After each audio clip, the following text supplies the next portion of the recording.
혹시 이게 무슨 그림인지 혹시 아시나요? 무슨 그림인지는 몰라도 어디서는 많이 본 것 같지 않으세요? 택시에서 보셨어요? 예.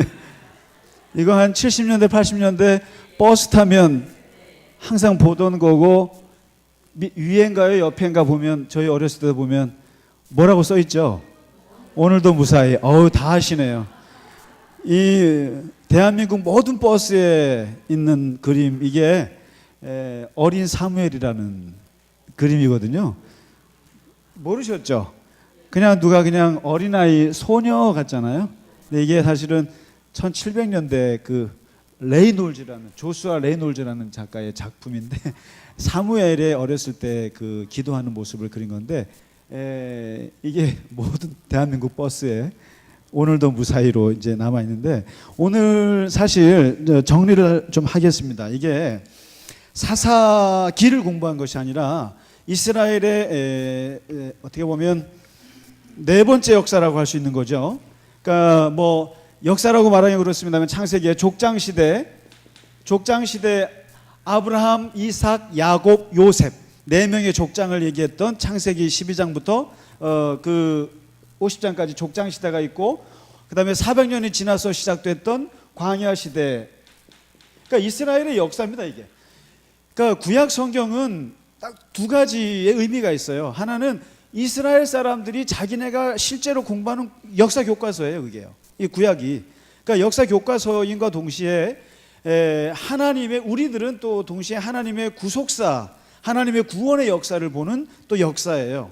그래서 이 두 가지 있는데, 아무튼 그 사람들은 족장 시대가 있었고 광야 시대가 있었고, 그리고 이제 정복 시대가 있었고요. 정복 시대, 요 세 시대가 있죠. 모세가 있었고, 여호수아가 있었고, 그리고 온 시대가 사사 시대거든요. 이 네 번째 시대입니다. 우리가 이제 네 번째 시대를 지금 오늘 공부를 하고 있는 거고, 이제 한 주 쉬고 그 다음 주부터는 실제로 정말 5월 8일부터 시작되는 역사가 사실 이스라엘의 아주 중요한 역사예요.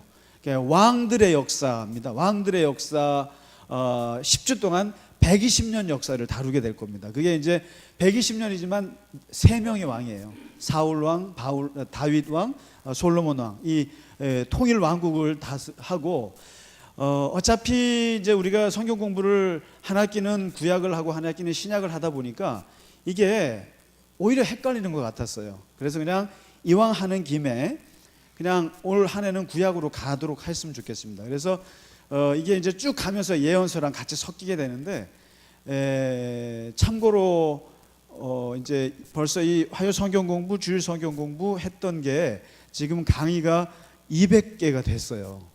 신약에도 있는 거 200개가. 그래서 우리 교인분들은 정말 관심이 없으시나, 이게 그 유튜브로 성경 직설이라고 치시면은 김상기가 쭉 떠요.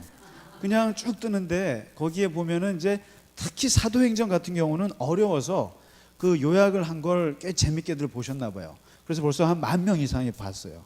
10,000명 가까이 보는데, 우리 교인들은 하나도 안 보세요. 뭐 여기서 다 그렇죠, 뭐. 그래서 근데 그래서 성경을 제가 거기서 얘기하는 것은, 우리가 얘기하는 것은 막 성경 공부 때 뭐 강요하거나 촉구하거나 그런 게보다, 내가 개신교가 그렇습니다. 개신교라고 하는 것이 루터가 우리에게 가장 준 선물은 뭐냐면 성경책이거든요. 사제들만 보던 거를 교인들도 볼 수 있게 해준 게 개신교인데, 이 중요한 건 성경은 내가 보는 거거든요. 내가 보는 거고, 목사의 역할은 그거를 좀 보시기 쉽도록 약간 해설해 주는 정도로만 제가 초점을 맞추고 하거든요.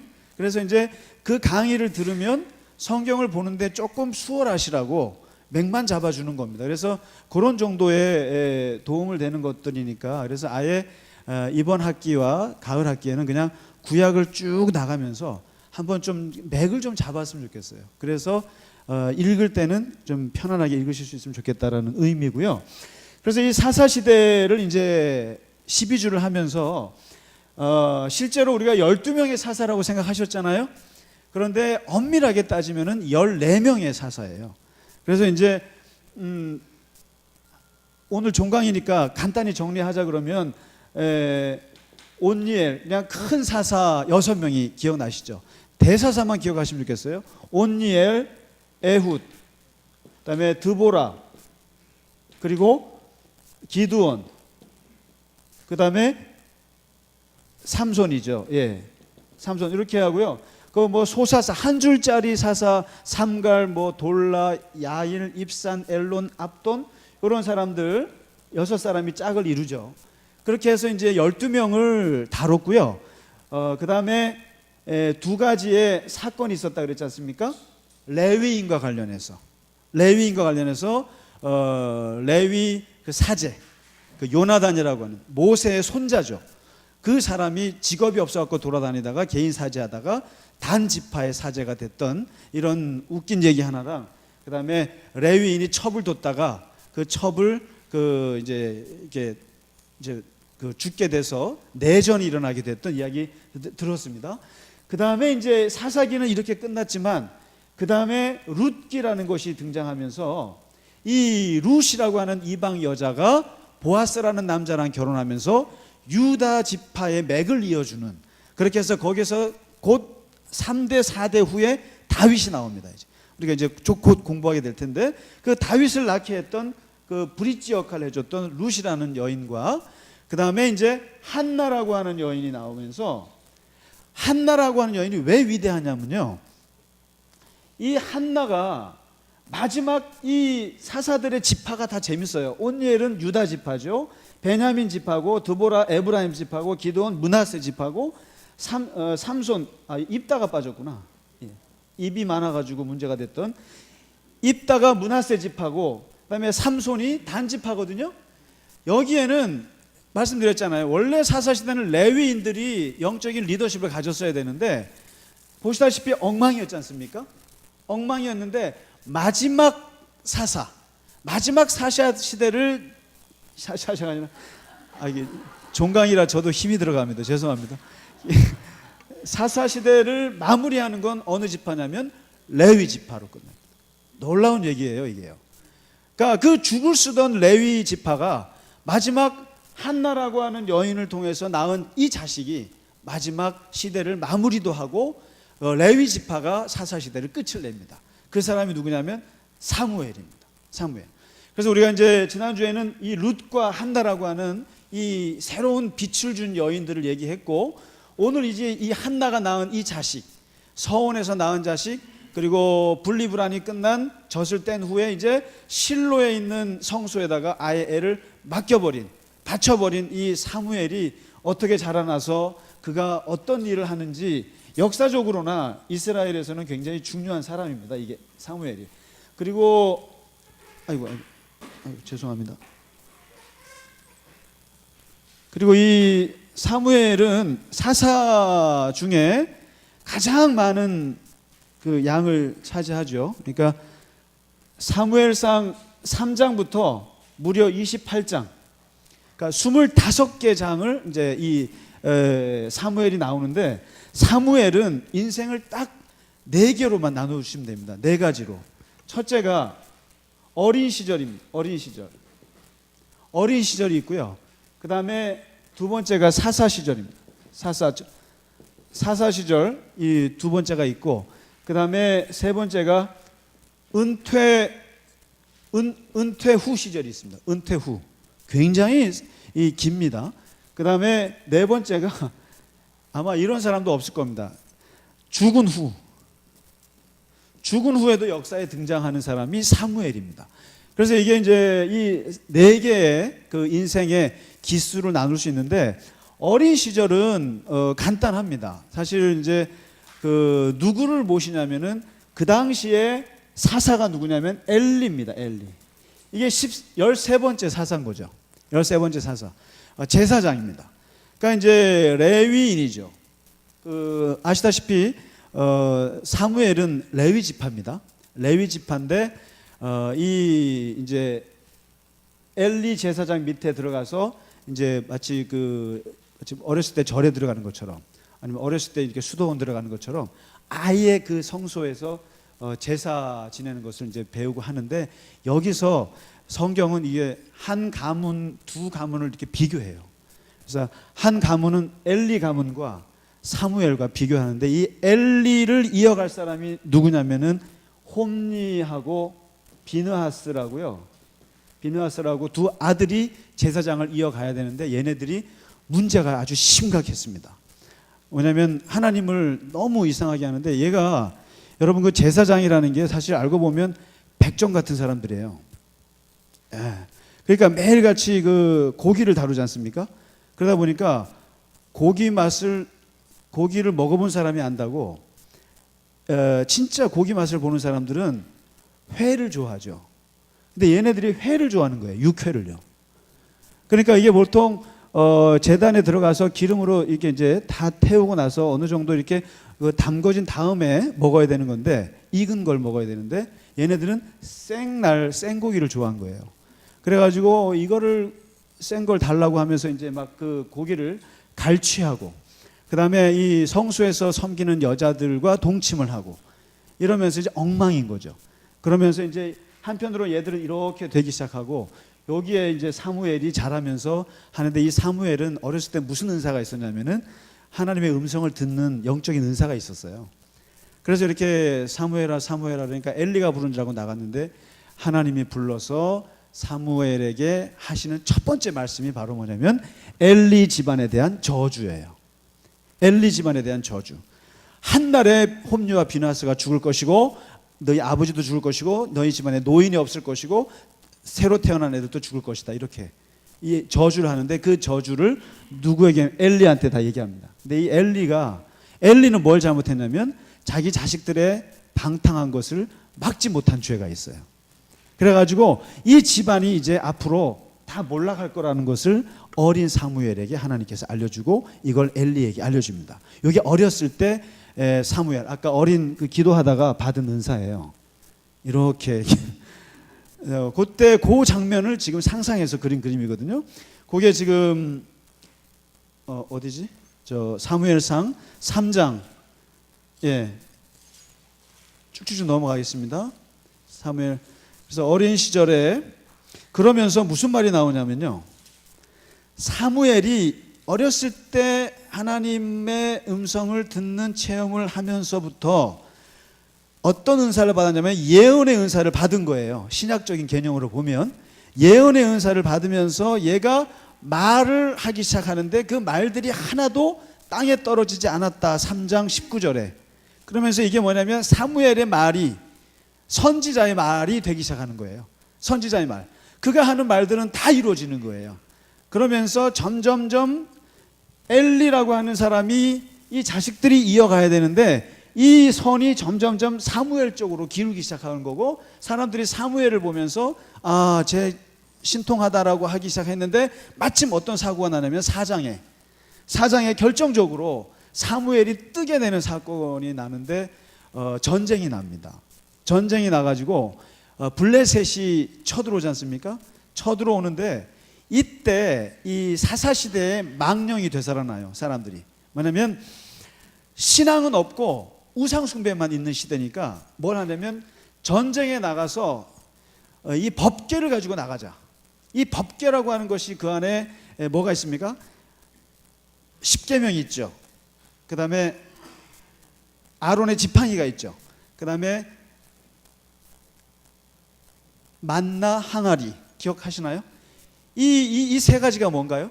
광야 40년 동안 하나님이 역사했다는 뜻이거든요. 말씀으로 역사하셨고, 먹을 걸로 역사하셨고, 그리고 하나님께서 우리를 인도하셨다고 하는 이 세 가지 상징물을 담은 언약궤인데, 이 언약궤를 이걸 가지고 나가면 하나님께서 역사하실 거라고 믿고 나간 거예요. 그런데 아주 망적인 말을 하죠. 여기 보면 그것으로 우리를 구원하게 하자, 이런 말을 해요. 그러니까 하나님이 우리를 구원하자가 아니라 그냥 그것으로 구원하자, 물건. 그래서 이 물건이 나가면 되겠지 하고 나갔다가, 문제는 블레셋 사람들이 그걸 보고 깜짝 놀라지 않습니까? 무서워가지고.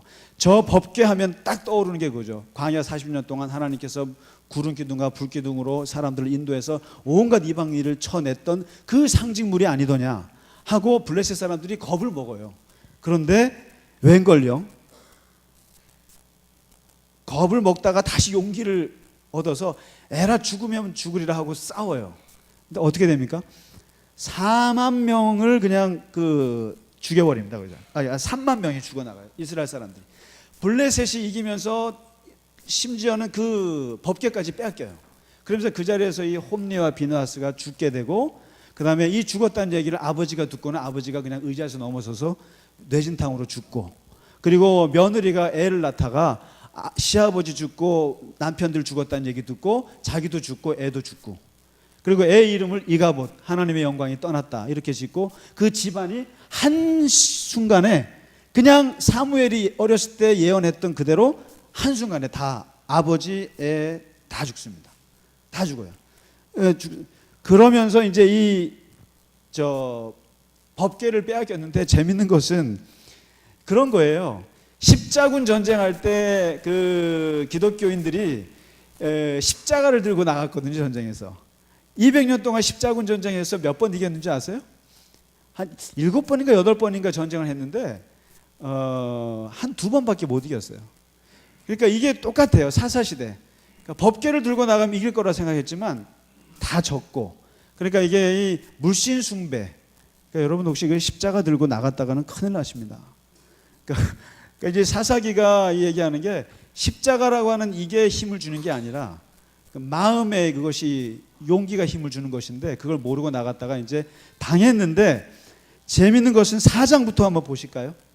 4장부터 한번 보시면은 이 빼앗긴 언약궤가 알아서 돌아옵니다. 이게 그러니까 이게 법궤가 알아서 돌아오는데 참 놀랍습니다. 이게 무슨 공포 영화 같은데, 이게 법궤가 가는 곳마다 사람들이 죽습니다. 그냥 사람들이 죽어요. 블레셋 사람들이 해양 민족이지 않습니까? 해양 민족이에요. 그러면 뭘 섬기냐면 다곤 신을 섬기는데, 다곤 신이라는 게 물고기 신이에요. 밑에는 물고기 인어 같은 거 있죠. 몸과 사람과 고기가 섞은 그런 것들. 그런 우상 앞에다가 법궤를 갖다 놨는데, 이게 다 쓰러지고 넘어지고, 그 지방 몇 킬로에 있는 사람들은 다 독종에 걸려서 죽습니다. 그래서 이게 난리가 난 거예요. 그래서 이 법궤를 그냥 아스돗에 갔다가 가드로 갔다가 에고로 갔다가 7개월 동안 돌아다니면서 사람을 죽이기 시작하는데 감당이 안 되는 거죠. 그래서 결국에 마술사들이 모여가지고 이걸 어떻게 할까 했다가 결국은 암소 2마리의 수레를 실어가지고 베세메스 땅으로 가게 해서 결국엔 이스라엘 기럇 여아림이라는 땅으로 돌아오게 합니다. 그렇게 해서 이게 7개월 동안 법궤가 돌아다니면서 엄청나게 많은 사람들을 죽이고 결국은 이스라엘 땅으로 돌아왔어요. 돌아온 얘기가 이제 4장, 5장, 6장 얘기거든요. 근데 7장에 넘어가서 이제 이러한 일을 겪게 되니까요, 이제 사무엘이 이 시간이 지나면서 이제 사람들이 엘리도 죽으면서 사무엘이 이제 사사가 되거든요. 근데 사사가 딱 되었을 때 이 사무엘이 안 되겠다 싶어서 한 게 바로 7장이에요. 7장에서 그 유명한 미스바 집회를 엽니다. 우리 요즘에 구국 기도 운동 하시는 분들 다 미스바 기도 운동이잖아요. 이 미스바 기도 운동인데 바로 사무엘이 사사가 되면서 처음에 딱 안 되겠다고 생각했던 게 바로 회개 운동이었습니다. 회개 운동을 했는데요.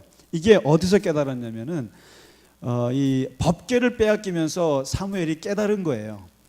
물건을 믿는 그 믿음이 너희를 구원하는 것이 아니고 진짜로 여호와께서 우리를 인도하셨다고 하는 그 정신이 중요하다라고 오늘 얘기하거든요. 7장에. 그러면서 진짜 금식하고 너희가 여호와께 범죄했다고 하는 사실, 그게 뭐냐면 물신 숭배였거든요. 물신 숭배. 물건으로서의 그 법궤를 섬겼던 그 잘못된 욕망의 신앙들을 버리고 진짜로 하나님 앞에 돌아오고, 하나님은 보이지 않는 하나님이시고 마음에 계신 분이고 그분 앞에 전심전력을 다해서 마음을 둬야 한다고 하는 것을 이제 회개운동을 펼치기 시작합니다. 그러면서 이 하루 종일 미스바에 모여가지고 이스라엘 백성들을 회개운동하고 기도 집회를 하는데, 그때 블레셋이 오랜만에 거기에 모였다는 얘기를 듣고 쳐들어와요. 금식 기도한다는 얘기를 듣고 쳐들어오는데, 그때 쳐들어올 때 사무엘이 뭘 하냐면 번제 제사를 드립니다. 이 사람이 제사장 아닙니까? 제사장이면서 이제 이스라엘 사사예요. 그러니까 이 사람이 할 수 있는 게 다른 사사들은 못했죠. 기드온이나 이런 사람은 절대로 할 수 없는 게 레위 지파가 아니니까. 근데 이 사람은 사사지만 자기가 레위 지파니까 제사장으로서의 번제를 자기가 드리는 거예요. 번제를 드리는데 쳐들어오는 거죠. 쳐들어오니까 이때 이제 백성들이 어떻게 할 거냐고 막 그럴 때 사무엘이 여기서 굉장한 리더십을 보여줍니다. 이게 7장 7장 9절에 사람들이 다 벌벌벌 떨고 있고 쳐들어온다고 할 때 혼자서 온전한 번제를 여호와께 드리고 이스라엘을 위하여 여호와께 부르짖기 시작합니다. 혼자 부르짖기 시작하는데, 그때 번제를 드릴 때 블레셋 사람들이 가까이 올 때 하나님께서 하늘에서 우레를, 그래서 이 고대 시대의 전쟁에서는 날씨가 굉장히 중요한 거거든요. 그래서 그냥 보면서 서로 죽이게 되고 난리가 나면서 오직 이렇게 되니까 여기서 이제 사무엘이 이스라엘의 그 지도자로서 완전히 우뚝 섭니다. 그런데 이제 사무엘은 다른 사사하고 전혀 다른 리더십의 근원이 뭐였냐면, 이제 느낌이 오지 않나요? 기드온은 이게 전쟁 치렀잖아요. 이따 칼질 잘했죠. 에훗 칼 잘 던지죠. 이런 건데, 이 사무엘의 아주 강력한 힘은 어디서 오는지 아세요? 사무엘의 가장 중요한 특징은 기도입니다. 기도. 그러니까 이게 어머니 한나로부터 온 것 같아요. 그 다음에 어렸을 때 성소에서부터 기도 훈련을 받기 시작했고, 거기서 예언의 은사를 받았고, 거기서 하나님을 음성을 듣는 훈련이 되면서 그가 한 모든 말들이 땅에 떨어지지 않고, 이게 결국 지도자가 됐을 때 그가 미스바 집회에서 무기 하나 없이 오직 번제단에서 기도하면서 블레셋을 물리치게 된 거죠. 결국 이게 이제 이스라엘 사람들로 하여금 사무엘을 완전히 믿고 따르게 되는 결정적인 리더십을 여기서 발휘하게 됩니다. 이게 7장입니다. 그래서 이제 이렇게 해서 한 몇십 년을 쭉 잘했어요. 이게 이제 바로 사무엘의 전성기입니다. 그러니까 오직 모든 걸 기도로만 했고, 기도의 능력이 대단했던 사람이 사무엘이거든요. 그러다가 이제 두 번째 인생이 오는 게 이제 그 사무엘도 늙지 않겠습니까? 늙게 되니까 8장에 가서 이제 은퇴할 때가 가까이 왔습니다. 은퇴할 때가 가까이 왔는데 참 역시 사무엘도 약점이 있는데 자식 교육엔 실패했어요. 자식 교육에 실패하는 바람에 자식이 거기서 좀 훌륭한 자식이 몇 있었더라면 아마 세습을 했을 거예요. 세습을, 백성들이 그걸 원했어요. 그래서 실제로 아들들한테 맡겨봤어요, 아버지가. 근데 얘네들이 뭘 하냐면은 뇌물을 받아 처먹지. 이게 벌써 돈에 또 이게 또 약한 거예요, 이 친구들이요. 그래가지고 백성들의 신임을 잃게 됩니다. 그러면서 떠오르게 된 놀라운 논쟁이 바로 뭐냐면 바로 개헌 논쟁입니다. 웃으시라고 한 건데 안 웃으시네. 요즘에 뭐 드루킹 그 아저씨 때문에 개헌 논쟁도 쑥 들어가고 뭐 그렇습니다만은, 근데 바로 이 엄청난 논쟁이 벌어집니다. 이게 바로 뭐냐면 우리도 왕을 가질 수 있을까? 왕정 논쟁이 벌어집니다. 그러니까 이 아들들이 잘했으면 괜찮은데 아들들이 흐물흐물하니까 이제 백성들이 뭘 요구하냐면 우리도 다른 나라처럼 선진 정치제도 왕을 구해 주십시오라고 하는 게 들어오고, 이제 사무엘은 이것을 반대하는 입장에서 이제 토론이 붙고 싸움이 붙습니다. 싸움이 붙는데 그때 사무엘의 논리는 뭐냐면 왕을 세우면, 왕정제도라고 하는 것은 두 가지 특징이 있다. 이게 설명이 나옵니다. 8장에 두 가지 특징이 있는데, 첫째는 사사시대하고는 다르다는 거예요. 사사시대라고 하는 것은 모든 게 다 자발적이에요. 다 의병입니다. 의병이에요. 그런데 바로 이 첫째, 왕정제도가 생기면 강제 노역이 생긴다. 네 아들들 낳으면 아들들 다 군대 징발해 간다 이거죠. 다 용병으로 끌려간다 이거죠. 이거는 강제로 끌고 간다 이거죠. 왕은 나라를 지키기 위해서 너희에게 너희 자식들을 다 가져간다 이거죠. 노역을 시킨다는 겁니다. 두 번째, 사사시대에는 모든 게 자발적으로 또 그렇게 서로가 나눈다는 개념이었지만 여기서 구체적으로 세금이라고 하는 것이 떠오른다. 세금을 너희에게 부과할 것이다. 너희가 농사지은 거의 10분의 1, 10분의 2를 가져가서 나라 지킨다고 가져갈 것이다. 그러면서 너희를 압박할 것이고 너희에게 엄청난 순종을 요구할 것인데 그래도 괜찮겠느냐라고 묻습니다. 그러니까 이미 시대의 흐름은 왕정 시대가 된 거예요. 백성들이 괜찮겠습니다. 괜찮습니다. 우리가 그들에게 자식을 갖다 바치는 한이 있더라도 왕 세워달라고 이게 극한에 달한 거죠. 그렇게 되니까 결국에 사무엘이 기도하던 중에 응답을 받습니다. 이거 어떻게 해야 되지? 하나님이 원하는 건 아닌데, 하나님이 왕이신데, 근데 하나님이 응답하시기를 들어주라. 너를 버리는 것이 아니라 나를 버리는 것이다. 쟤들이 내가 왕이 되는 걸 싫어하는 것이니까 들어줘라. 할 수 없다. 시대의 흐름이다 하고 하나님과 사무엘이 같이 물러납니다. 같이 물러나면서 왕을 세우게 돼요. 그래서요, 사실요, 역사에서 기독교 신앙 차원에서 봤을 때 가장 나쁜 제도가 왕정 제도입니다, 사실. 왜냐하면 왕이 우상 숭배가 될 가능성이 가장 높기 때문에 기독교 관점에서 봤을 때는 제일 나쁜 제도입니다. 그리고 기독교 관점에서 볼 때 제일 좋은 건 민주제도가 맞다고 봅니다. 민주제도. 그러니까 이제 여기서 할 수 없이 사무엘이 9장 10장에 보시면 사무엘이 이제 왕을 세우는데 이스라엘 첫 번째 왕으로 세운 사람이 바로 사울이라고 하는 사람을 왕을 세웁니다. 이제 이 사울은 5월 8일 날 이제 시작할 때 5월 8일부터는 이제 사울의 관점으로 얘기를 하고요. 오늘은 그냥 사무엘의 관점에서만 얘기를 간단히 드리겠습니다. 그래서 어쨌든 사울이라는 사람을 뽑았고 12장에 가서 은퇴식을 합니다. 은퇴식. 모든 그 유명한 사람들은 마지막 고별 설교가 나옵니다. 바울이 에베소 교회를 떠날 때 고별 설교를 했고요. 그다음에 예수님이 죽기 전에 고별 설교를 하셨고, 그리고 유명한 사람들은 고별 설교를 합니다. 근데 바로 이 사무엘도 고별 설교를 하는데 유명한 말입니다. 12장이 이제 고별 설교인데 재밌어요. 그냥 야, 내가 40년 50년 하면서 너네한테 소를 빼앗은 거 있느냐? 아니요. 내가 뭐 뇌물 받은 거 있니? 없어요. 내가 너네 뭐 압제했느냐? 속였느냐? 아니요. 내가 정말 바르게 했다 이거죠. 그리고는 그 광야 시대 모세 때부터 역사를 얘기해주고, 그 다음에 여기서 이제 은퇴하면서 뒤끝 장렬이 하나 나옵니다. 아주 사무엘이 무서운 사람이에요. 그러면서 사무엘이 다 좋았는데, 다 마음이 좋았는데 정말 저 백성들을 보면서 화가 나는 게 하나가 치밀어 오는 게 하나 있었는데, 그게 뭐냐면 왕정을 요구했다는 거. 왕을 요구했다는 것은 사무엘로서는 아주 기분 나쁜 거예요. 그래서 그 왕을 요구한 것이 하나님 앞에 얼마나 나쁜 것인가를 한번 보여주겠다 그러면서 은퇴하는 날까지 하나님께 기도해서 하늘에서 우레를 내려요. 그러면서 보여줍니다.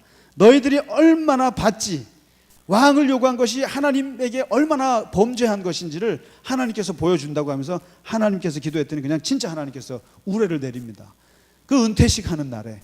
그러면서 사람들이 전부 다 벌벌벌 떨 때 마지막 유명한 23절에 백성들이 은퇴하시더라도 우리를 위해서 기도해 주십시오라고 간구합니다. 그러니까 사무엘이 얼마나 기도의 능력이 뛰어난 사람인 것을 잘 볼 수 있어요. 그러니까 정말 기도를 그 자리에서 이루어지는 능력이 있던 사람이니까. 그러니까 이제 벌벌 떨면서 하니까 그 유명한 말을 하지 않습니까? 23절에 내가 너희를 위해서 죽을 때까지 기도할 것이고 중보 기도할 것이고, 그리고 내가 만일에 여호와께 기도를 쉬는 죄를 범하면 그런 죄를 짓지 않겠다 합니다. 그러면서 이게 우리하고는 영적 수준이 다른 걸 보여주죠. 그러니까 이제 우리는 기도 안 한다고 죄라고 생각 안 하시잖아요. 근데 이 사람은 기도를 안 하는 거를 죄라고 생각할 만큼 영적인 양심이 굉장히 높은 사람인 거죠. 그렇게 해서 이제 은퇴식을 마치고 은퇴 이후에 이제 13장부터 쭉 넘어가면서 이제는 사울이 등장하거든요. 사울이 활동하는데 이제 사울을 옆에서 도와줍니다. 이제 영적인 멘토로서. 그다음에 이제 사울의 영적인 관리를 위해서 옆에서 역할을 해줍니다. 조언도 해주고 또 해줍니다. 그런데 사울이 좀 잘하면 좋은데 이 사울의 40년 왕의 인생 중에 20년 정도 됐을 때 꼬꾸라지기 시작하죠. 그러면서 하나님의 명령을 어기기 시작하고, 그 다음에 제사장만이 할 수 있는 것을 침범하기 시작합니다. 왕이. 그러면서 은퇴한 이 원로 사무엘하고 갈등이 빚어집니다. 갈등이 빚어지면서 결국 마지막 15장에 가서 15장에 아말렉 전투에서 하나님께서 사울을 버리기로 결정하죠. 그게 이제 사울이 왕이 된 지 20년 만에 결정이 납니다. 그게 사무엘이 울면서 하는 얘기가 그렇습니다. 그러니까 왜 다 죽이라 그랬는데 안 죽이냐 그랬더니 하나님께 바치겠다고 뭐 막 변명하니까 사무엘이 그 15장 22절에 순종이 제사보다 낫고, 그 유명한 말을 여기서 합니다. 하나님 말씀에 순종하는 게 네가 제사 드리는 것보다 훨씬 나은 거야. 그 유명한 말을 남기고 사무엘이 울면서 사울을 마음에서 떠나보냅니다. 그리고는 다시 하나님의 그 인도함을 받아서 16장 보시면 두 번째 왕을 찾아 나섰는데, 그게 누군지 아시죠? 예, 베들레헴으로 가서 이새의 아들, 8번째 아들 다윗에게 기름을 붓는 것까지. 그래서 사무엘은 역사상 유일하게 2명의 왕에게 기름을 부은 사사입니다. 이 사람이 대단한 거죠. 1대 왕과 2대 왕에게 기름을 붓게 되고, 그리고 25장에 가서 사무엘이 죽습니다.